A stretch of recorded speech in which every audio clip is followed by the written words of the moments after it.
Catherine, what's the oldest fan who's come up to you that you've had to humour in that way?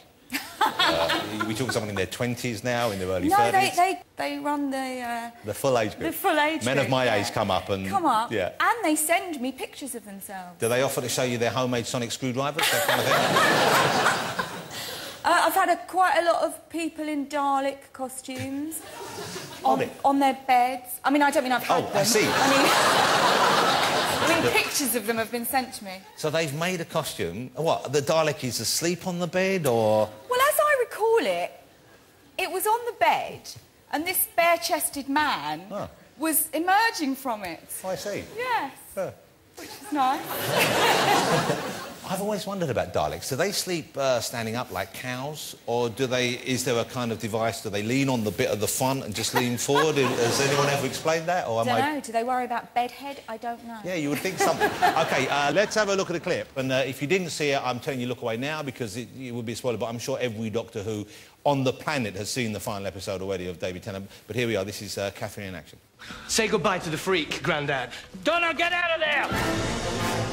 What? Just get out of there, I'm telling you, run! He's on Wessex Lane, Chiswick. Open the phone lines. Everyone on Wessex Lane, red alert. What do I do? Run, sweetheart, that's all. Run for your life!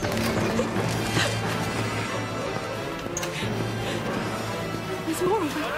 What's happening? You still there? They're everywhere. Donna! Oh, I'm starving. Look, I'm telling you to run, Donna! I'm still hungry. Just run, sweetheart! Just run! Oh, it's not just them. Look at those things again. Those creatures. Why can't I see a giant wasp? Donna, don't think about that, Donna, my love. Don't! And it hurts. My head, it keeps getting hotter and hotter and hotter and hotter and hotter.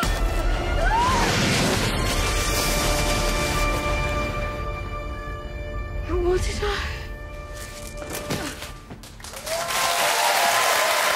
It's a great show, and that was just a great episode. That's going to go down as one of the great television programmes, that particular episode. OK, let me ask you about New Year's resolution. Did you make one this year? No, do you do that kind of thing? I didn't, no. Have you ever done that? Not really. I mean, go down the gym and all that, but there's no point now. I don't know if anyone else on the show, but we thought, in case you haven't, we've come up with something. Do you mind coming over here? Because we've got a New Year's resolution maker for you, Catherine, and we thought you might like to give this a spin. You ready for this? It's quite dramatic. You can see we spent... Sorry, did I whack you with that? I'm sorry.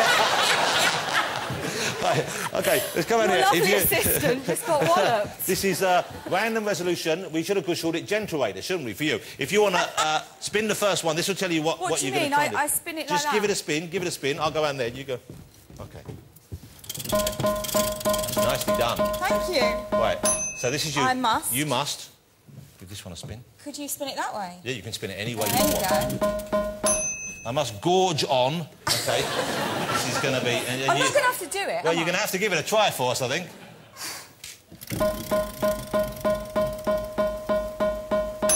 Tony Hadley. There you go. Well, that's going to be... that's going to be a reality show worth watching, isn't it? As Catherine Tate tries to eat her way through Spandau Ballet. Now, when you were on the show a while back, I remember asking you about what your mum did. She was a florist then. Is she still a florist? Mum's got a flower shop, yeah. She still does that? She kind of... I would say she's semi-retired now, but if anything's going to get her back into the flower shop, it's to remind people... Well, not remind people, it's to tell people that she's my mother. Which is what she feels is her profession now. Because she's got a flower shop, and it's quite... I mean, it's terribly embarrassing if I'm there, but if I'm not, it's still really shameful. Because she's almost got, like, this shrine dedicated to me. As you walk in the shop, there's her desk, and then there's all the flowers, and then there's just lots of pictures of me. For no reason. You know what I mean? No one would know. There's no reason. So someone would have to say, why do you have all these pictures? Well, someone would have to say, but if they don't, my mum will somehow find a way of bringing it into conversation. Even if what they're saying is, could I send some flowers to Ipswich, please? And my mum will literally say, Ipswich, yes. Oh, Ipswich, yes, you'd get the train from Liverpool Street to Ipswich, wouldn't you? Yes, Liverpool Street on the Central Line. I got on the Central Line a lot because that's where we get off to go to Wood Lane for the BBC TV Centre, go and see the Catherine Tate show being recorded because I'm her mother. and then should they actually walk in and go, is that Catherine Tate up there? She goes, oh, what, that? Yeah. Oh, God, I forget it's there sometimes. Yeah, I mean, it's well, you know, and that, you would hate it if it was the other way around, if she was Oh, she was not... Oh, no. Oh, but yeah, it would. But, I mean, the thing is, my mum...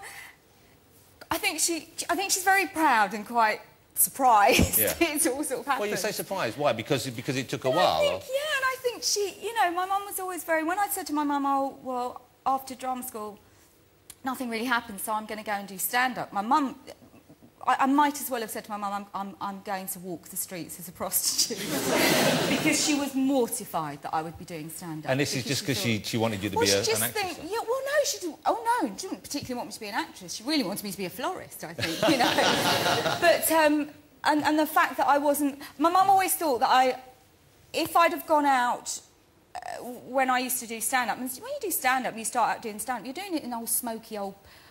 upstairs rooms in pubs, and my mum said, you know, if you wore a nice cocktail dress and some heels, you'd probably go down a lot better. and so my mum could never really understand it, but she quite likes the sort of... like, I hate anything being written about me in the paper. I think it's awful, and I'd never read it or look at it or anything. My mum loves it. She loves it. Because when I first started out, there was... I did a play in the West End with David Schwimmer. Right. And when you first start out, you don't realise that what they write in the papers, as we know, isn't necessarily the way you see the world. It's not necessarily representative. And they'd done this story that I really didn't like David Schwimmer, which was not true in any way. I remember that reading at the time, thinking that's an odd thing for you to come out and say. Exactly, and what I'd actually said was that I was so unbelievably excited and in awe of David Schwimmer when I started working with him that on the first day of rehearsals, I really found it quite difficult to look him in the eye because I was so sort of, you know, amazed. Yeah. And that translated as the headline, I can barely look him in the eye. And I was absolutely mortified. And my mum was out of London at the time. And I remember ringing her up and I went, because I thought it was terrible to be in the papers, you know. And I said, Mum, I'm on the front page of the newspapers. There's a story come out about me and David Schwimmer. And my mum went, oh, lovely. Finally, before you go, I need to ask how Twinkle is doing, because Catherine has a beautiful dog in her life, ladies and gentlemen, that was produced by two of my animals who got jiggy on the couch one day, and 4 puppies came out, and you have Twinkle the dog. I have Twinkle. Do you dress Twinkle up? I do dress Twinkle. I'm sorry.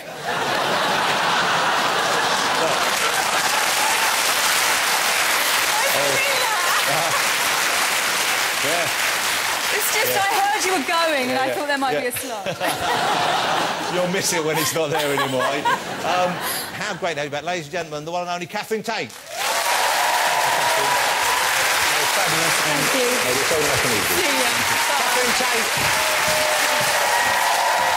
Thank you, Catherine. Catherine Tate. Because Catherine here claims that she was no good at all.